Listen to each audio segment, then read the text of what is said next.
¿Qué es lo que veremos en el cielo? ¿Se han preguntado eso? Quiero contestarlos pasando el libro de Apocalipsis capítulo 4, versículos 1 al 11. Abran sus Biblias, por favor, en el libro de Apocalipsis, Apocalipsis capítulo 4, versículo 1 al 11. Vamos a ir leyendo y desarrollando este pasaje poco a poco, ¿de acuerdo? Apocalipsis capítulo 4, versículos 1 al 11. Apocalipsis capítulo 4 habla de 4 cosas que veremos en el cielo, muy en especial cuando la iglesia sea arrebatada. Primero, veremos el trono de Dios. También veremos 24 ancianos sentados en sus tronos. También veremos el candelabro de oro.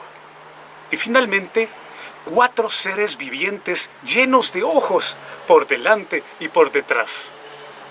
Sobre esto es lo que hoy quiero compartir con ustedes. Comencemos, ¿ok? ¿Están conmigo?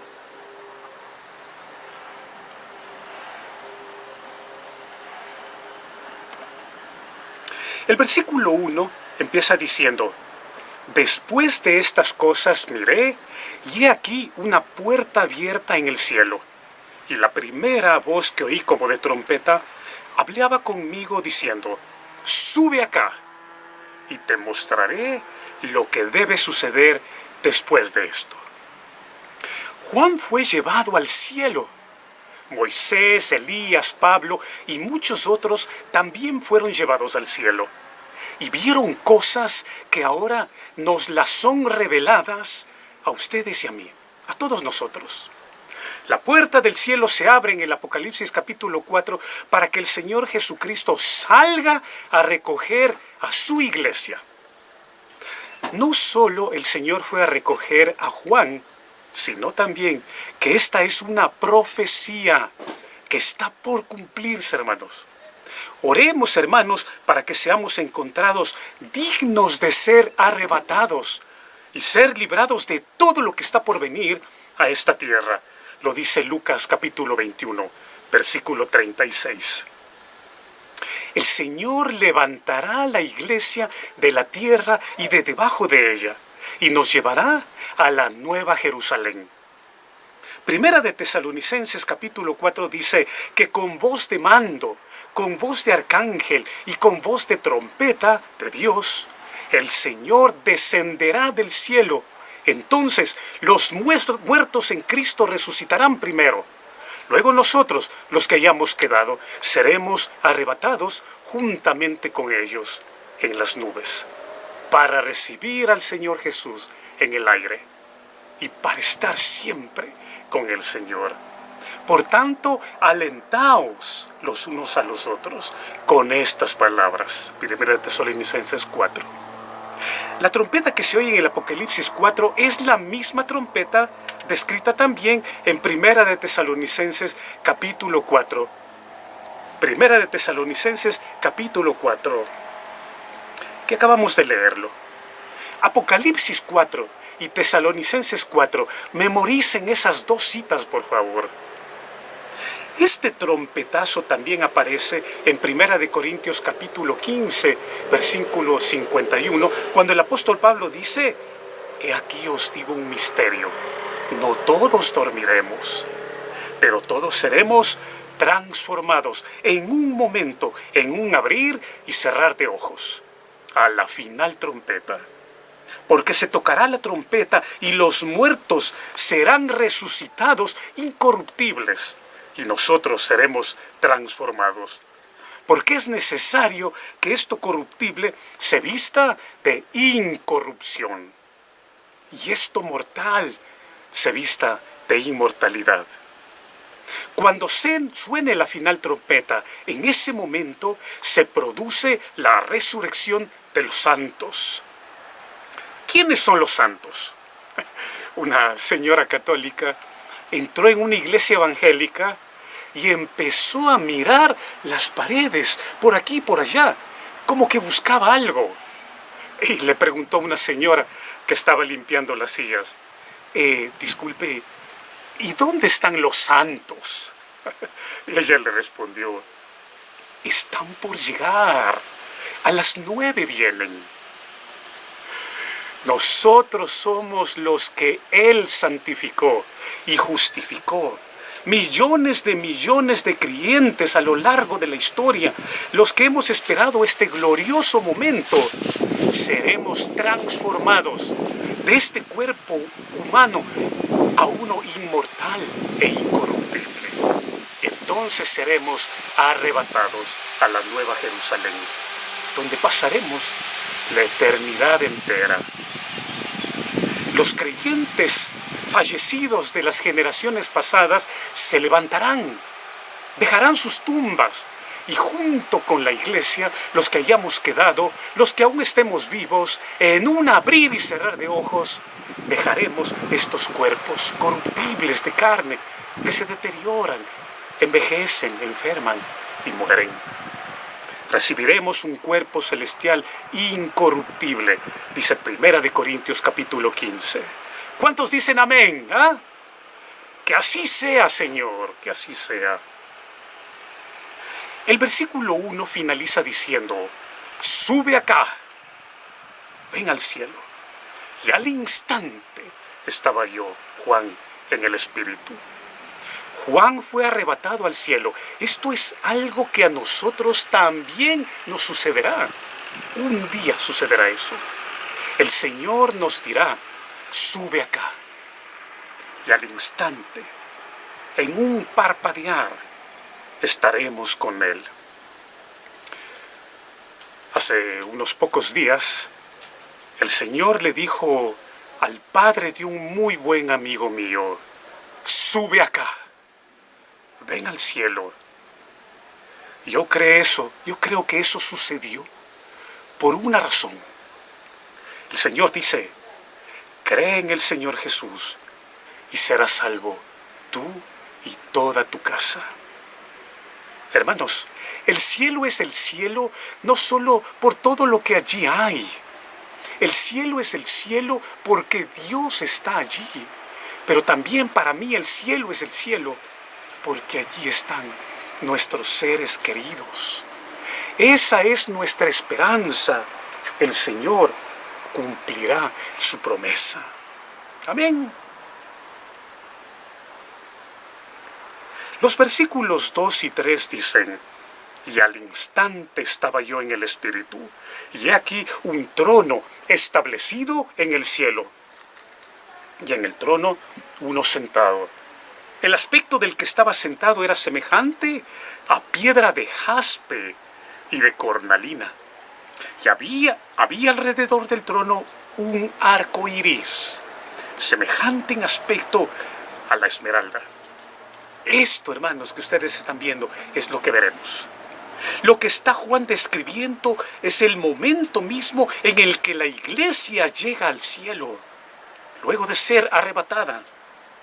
Este es el momento más glorioso de toda la historia de la humanidad. Dios, el Padre, se manifiesta en el cielo a los ángeles y a los seres humanos. Dios estará sentado en su trono, delante de todas las personas que hayan recibido la salvación, que hayan alcanzado la eternidad. Esto es lo primero que Juan vio, el trono de Dios, y a uno sentado en él. Este es un trono establecido, colocado con autoridad. Es un trono de autoridad. ¿Quién es el que está sentado en ese trono? El Salmo 93, 1 al 3 nos dice quién es. Jehová reina, se vistió de magnificencia, Jehová se ciñó de poder, firme es su trono, desde entonces tú eres eternamente. El que está sentado en el trono de Dios es el eterno, el todopoderoso, el Padre de nuestro Señor Jesucristo. Juan no lo describe con ojos, manos, boca o pies. Juan lo compara con el brillo de dos piedras. El versículo 3 dice, y el aspecto del que estaba sentado era semejante a piedra de jaspe y de cornalina. La piedra de jaspe es una piedra brillante, transparente como el cristal. A la luz de la Biblia, el jaspe representa la misericordia y la santidad de Dios. La otra piedra, la cornalina, es una piedra de color brillante y representa en las Escrituras la justicia y la ira de Dios. Misericordia y santidad por un lado, justicia e ira de Dios por otro lado. ¿Por qué Juan lo describe de esta manera? Sencillamente porque Dios es indescriptible. No se lo puede describir. No hay palabras que puedan describir a Dios, su presencia, su gloria. Dios el Padre es representado como una poderosa luz, inaccesible para la vista humana. Ningún ser humano puede mirar de frente a Dios. El Señor le dijo a Moisés, ningún hombre que me vea vivirá. Éxodo 33:20. Es la gloria de Dios, la presencia de Dios que hace que el ser humano no lo pueda contemplar cara a cara a Dios. La presencia de Dios hace que el ser humano no lo pueda contemplar. Dios el Padre mora en una luz indescriptible. Santiago así lo llama, el Padre de las luces, en el cual no hay mudanza ni sombra de variación. Santiago 1:17. La luz del Padre es tan poderosa que el profeta Habacuc dijo, el resplandor fue como una luz y rayos brillantes salían de sus manos. Habacuc 3:4. La presencia de Dios es algo poderoso, es una luz de gloria que enceguecería a cualquier mortal. El versículo 3 finaliza diciendo, y había alrededor del trono un arco iris, semejante en aspecto a la esmeralda. Este arco iris no es el mismo arco iris de 7 colores que nosotros conocemos, no. Este arco iris es de un solo color. Este color, verde esmeralda. El arco iris es un símbolo permanente de la fidelidad y promesas de Dios para con la humanidad. Por ejemplo, el arco iris de Noé, en el capítulo 9 del Génesis, nos recuerda su amor, su justicia y su misericordia. El arco iris es un símbolo de que a pesar de todo el pecado del hombre, Dios ha sido fiel y cumplirá y cumplió sus promesas. Lo segundo que veremos es a 24 ancianos sentados en sus tronos. Versículo 4 dice, y alrededor del trono de Dios, vestidos de ropas blancas, con coronas de oro en sus cabezas. El versículo 10 dice, los ancianos se postraban delante del que está sentado en el trono y adoran al que vive por los siglos de los siglos. Ellos echan sus coronas delante del trono diciendo, Señor, eres digno de recibir la gloria, la honra y el poder. ¿Quiénes son estos 24 ancianos? La palabra anciano no significa un viejecito que casi no puede caminar, ni se vale por sí mismo. Ese es el concepto de anciano que tenemos en nuestra cultura occidental. Para los judíos, un anciano es un símbolo de sabiduría. Es un sabio, es un entendido y es un temeroso de Dios. Sabio, entendido y temeroso de Dios. Si algún día ustedes eligen ancianos para su iglesia, que sean hombres y mujeres sabios, entendidos y temerosos de Dios. Los ancianos de las iglesias deberían ser así. Estos 24 ancianos tienen un lugar muy especial en el cielo, junto al trono de Dios el Padre. La Biblia no da los nombres de los 24 ancianos, pero sí describe quiénes son. Algunos creen que son 12 hombres de Dios, varones fieles que a lo largo de la historia tuvieron un excelente testimonio delante de Dios y son dignos de tomar ese lugar.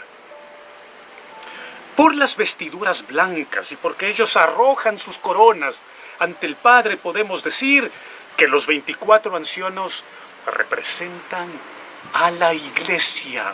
Sí, la primera alabanza del Apocalipsis la protagonizan ellos.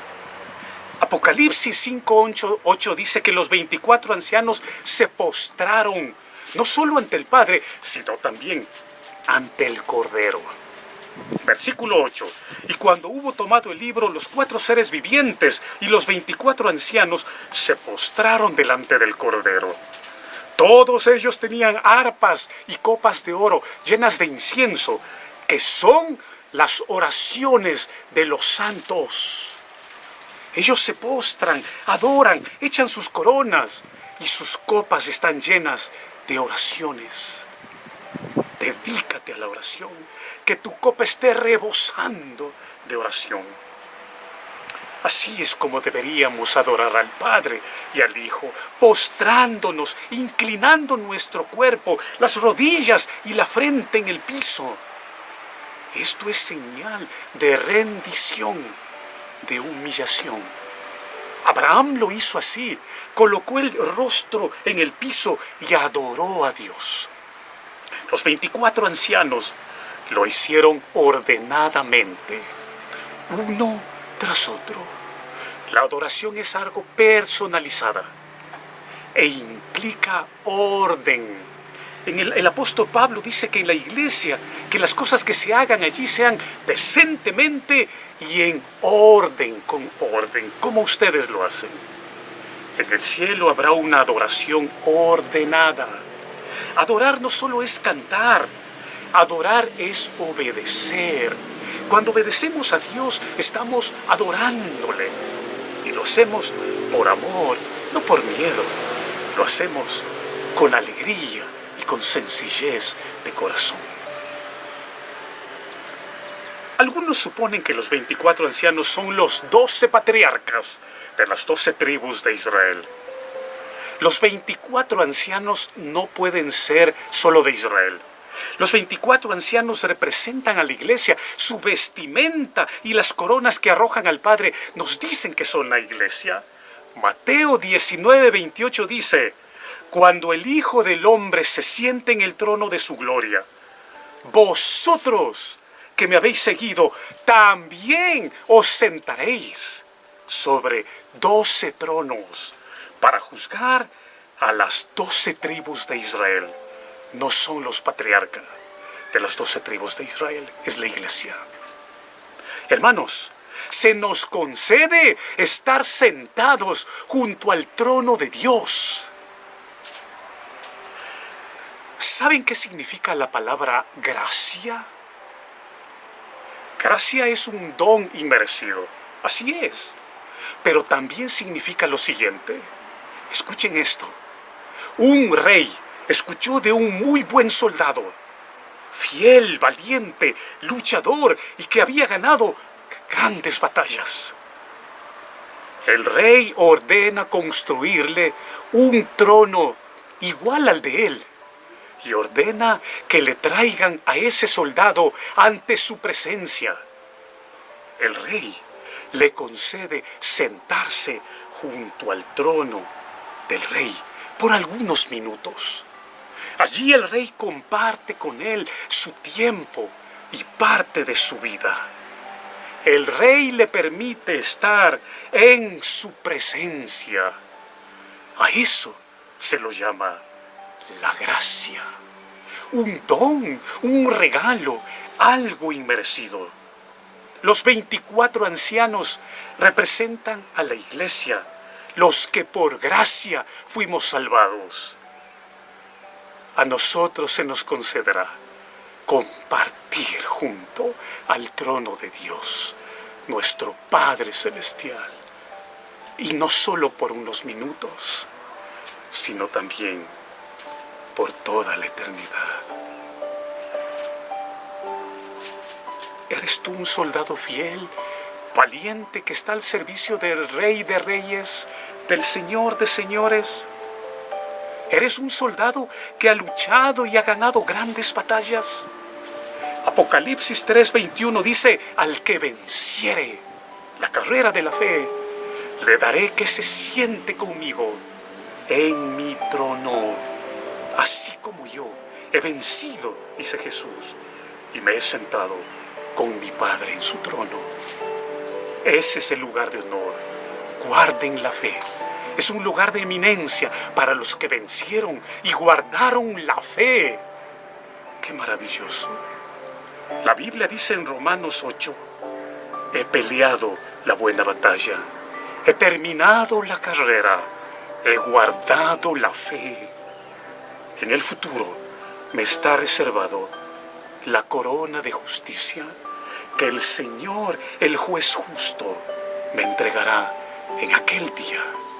Y no solo a mí, sino también a todos los que aman su venida. Ama la venida del Señor, el encontrarte con Él. Lo dice 2 de Timoteo 4:7. Qué maravilla, ¿verdad? Número 3.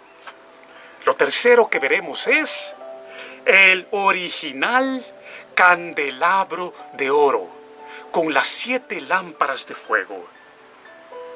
El versículo 5 dice: y delante del trono arden 7 lámparas de fuego, las cuales son los 7 espíritus de Dios.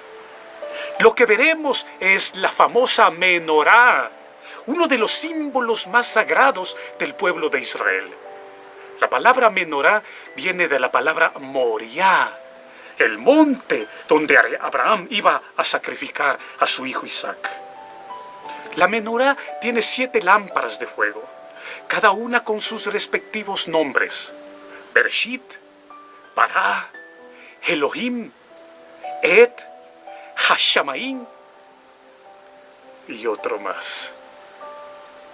En el Apocalipsis 1, versículo 13, Jesús dice: yo soy el Alfa y el Omega, y estoy en medio de las 6 lámparas de fuego.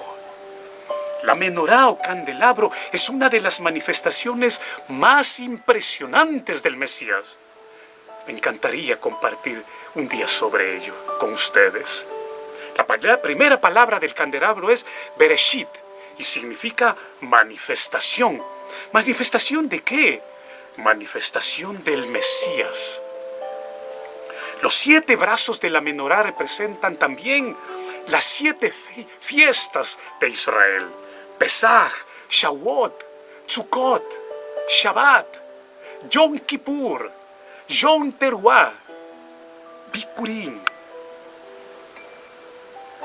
El candelabro de fuego también representa el Temnué, o los 7 días de la semana. El versículo 5 dice que representa a 7 espíritus de Dios. No es que haya 7 espíritus santos, no. Aquí está hablando de la perfección. El número 7 significa perfección de Dios. Isaías 11, del 1 al 2, habla también quiénes son estos 7 espíritus del reinado justo del Mesías. Número 1 es espíritu de Adonai, o de Jehová. Espíritu de sabiduría, de inteligencia, de consejo, de poder, de conocimiento y espíritu de temor de Jehová. Estas son las 7 manifestaciones gloriosas del Espíritu Santo. El candelabro representa al Espíritu Santo.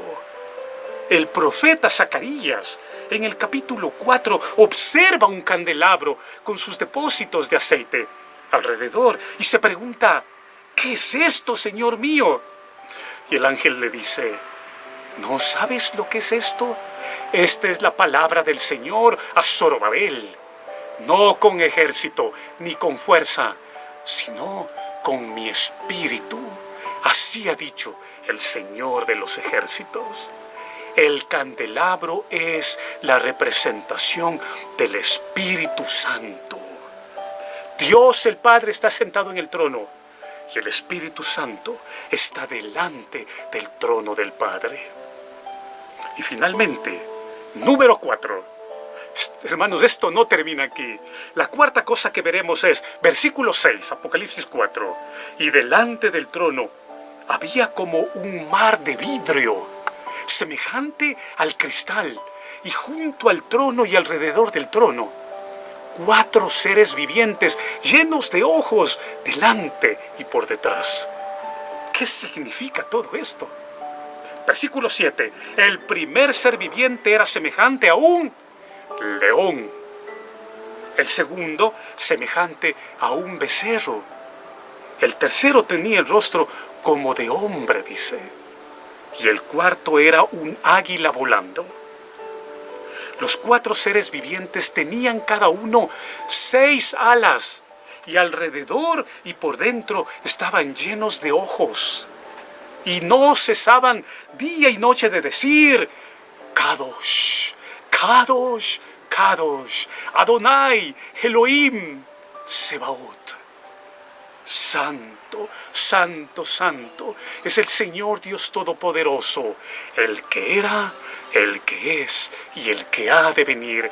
Este es un impresionante despliegue de la gloria de Dios. El Señor está sentado en su trono. El Espíritu Santo está allí. Jesús representado en la Mishnah o candelabro de oro. Y aparecen 4 seres vivientes. ¿Qué son estos seres? ¿Quiénes son ellos? No son ángeles. Estos 4 seres vivientes representan a los 4 evangelios. El león es una representación del evangelio de Mateo. ¿Por qué? Porque el tema central de este libro es Jesús, el Hijo de Dios, el león de la tribu de Judá. El segundo ser viviente tenía apariencia de un becerro. El becerro era uno de los animales utilizados como ofrenda para Dios, allí en el tabernáculo. El tema central del Evangelio de Marcos presenta a Jesús como la ofrenda perfecta y pura ante Dios. Juan el Bautista lo llamó el Cordero de Dios. El becerro es figura del Mesías que cumple todos los requisitos y prototipos de perfección para ser la ofrenda agradable al Padre. El tercer ser viviente tenía semejanza como de hombre, como de hombre, como de hombre. En el tercer evangelio del Nuevo Testamento, escrito por el doctor Lucas, presenta a Lucas a Jesús como ser humano perfecto y que nunca pecó. El libro muestra la naturaleza humana del Mesías. Jesús tuvo hambre, sed, cansancio, sueño. Él lloró, Él rió, Él tuvo todas las manifestaciones como cualquier ser humano. Hebreos dice que fue hecho semejante a nosotros, los seres humanos. Él participó de nuestra naturaleza. Y el último ser viviente era semejante a un águila, volando, desplegando las alas en pleno vuelo. Este ser viviente representa el Evangelio de Juan. Juan habla de la deidad de Cristo Jesús. Por ejemplo, Juan 1:1 dice: en el principio era el Verbo, y el Verbo era con Dios, y el Verbo era Dios. Y el Verbo se hizo hombre. Nadie ha visto a Dios. Jesús, el Hijo de Dios, nos lo ha dado a conocer. Jesús estuvo desde antes de la creación y todo lo que existe en el universo fue hecho por el Verbo, la palabra viviente. Él es la palabra viviente. Los 4 seres vivientes representan a la palabra de Dios. Ellos tenían ojos por todo lado. La palabra de Dios está en todo lado, en todo lugar, en estos mismos momentos. y siempre están diciendo: santo, santo, santo. La palabra de Dios es santa, está aquí y en todo lugar, observándonos. La palabra de Dios dice que discierne las intenciones de nuestro corazón. Este no es un libro más, es la palabra de Dios. Hermanos, eso es lo que veremos cuando seamos arrebatados. Cuando el Señor nos diga: sube acá. Ese es el lugar donde pasaremos la eternidad por la misericordia del Señor, por haber puesto nuestros ojos, nuestras esperanzas, nuestra vida en las manos del autor y consumador de la fe. Hermanos, ¿sabían que nuestros nombres están escritos no solo en el libro de la vida, sino también en cada una de las piedras que conforman la muralla que rodea la Nueva Jerusalén? Dios está constantemente mirando cada una de esas piedras de la muralla, y lo hace porque allí están escritos nuestros nombres. Dios se la pasa mirándonos, contemplándonos. Él nos anhela y espera pronto estar con nosotros. El Señor también tiene escritos nuestros nombres en las palmas de sus manos. Y la Biblia dice que nadie podrá arrebatárnoslas de sus manos. Regocíjese, hermanos. Nuestra redención está muy cerca. Amén. Amén.